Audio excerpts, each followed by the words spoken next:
বন্ধুরা, শুভ সকাল। সকালবেলা দেখেন কত কুয়াশা। আমরা অফিস যাওয়ার পথে 20 ফিট দূরে আর কিছু দেখা যাচ্ছে না, এরকমটা আর কি। এটা হচ্ছিল ময়মনসিংহ রাজেন্দ্রপুর,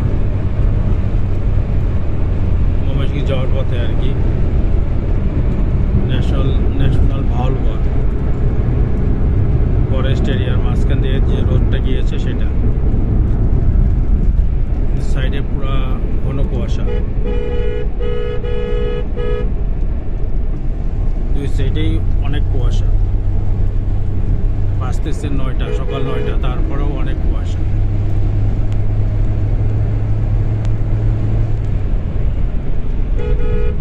অবশ্য ক্যামেরাতে কুয়াশা একটু কমই দেখা যাচ্ছে, কিন্তু বাস্তবে আরো বেশি কুয়াশা। ভাই, কুয়াশাটা এটা কম দেখা যাচ্ছে। দেখা যায় আকাশটা দেখলে বোঝা যায়।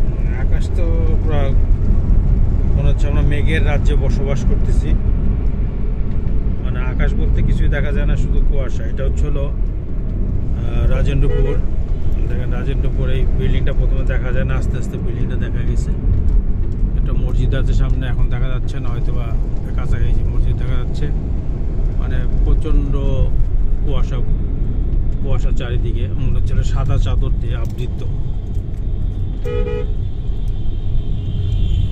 এটা রাজেন্দ্রপুর স্ট্যান্ড, বাস স্ট্যান্ড। সামনে একটা কটেজ আছে, দেখা যাচ্ছে না, কিন্তু সামনে গেলে দেখা যাবে। ভালুকা, ময়মনসিংহ, মাওনা।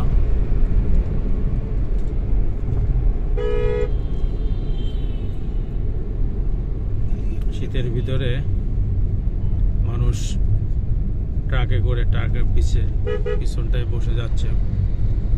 প্রচুর ঠান্ডা, কনকনে ঠান্ডা তার ভিতরে।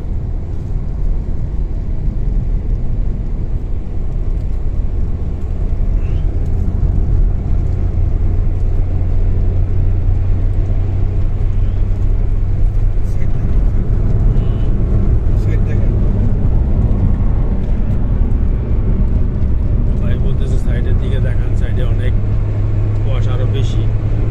কারণ এই কুয়াশার বুক চিরে আর কি গাড়িগুলো চলতেছিল, যার কারণে রাস্তার ভিতরটা যতটা না কুয়াশা। কারণ সাইডগুলোতে মনে হচ্ছিল ফ্রিজের মতো, যেটা বলে কুয়াশা জমাট বাঁধা আছে, এরকমটা লাগতেছে। এটা কিন্তু সাইডে পুরোটাই ফরেস্ট। নর্মাল টাইমে এগুলো দেখা যায় যে সবুজ ঘাস আর ঘাস আর ঘাস, গাছ আর গাছ। দেখেন পুরা কুয়াশা, পুরা কুয়াশায় ভরা। মানে চাদরে দুই সাইডে সামিয়ানা টাঙায় দিচ্ছে, গাছটা দেখা যাচ্ছে না। মনে হচ্ছিল আমরা আমাদের দেশের বাইরে ঘুরতে গেছি, যেখানে অনেক সময় দেখা যায় যে বরফ, কুয়াশা প্রচণ্ড, সেরকমটাই লাগতেছে।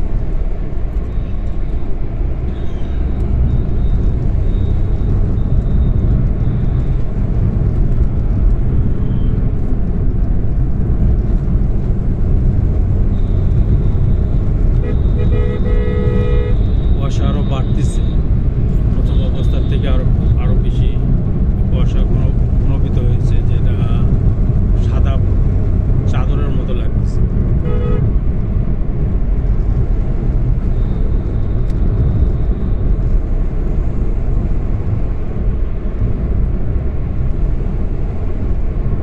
আমরা মনে হচ্ছে কি ওই বান্দরবন না কোথায়, আমরা মেঘ মেঘ মেঘ পাহাড়ের উপরে।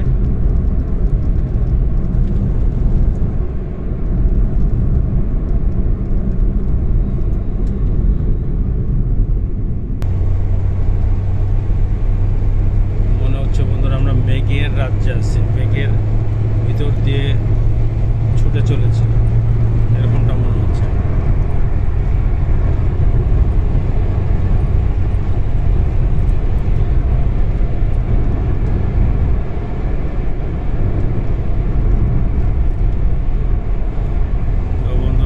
সাথে আমার ভালো লাগার কিছুটা মুহূর্ত শেয়ার করলাম। ভালো লাগলে কমেন্টস করবেন। আর যাতে উত্তর উত্তর আমার এই চ্যানেলটাকে আরও সমৃদ্ধ করতে পারি।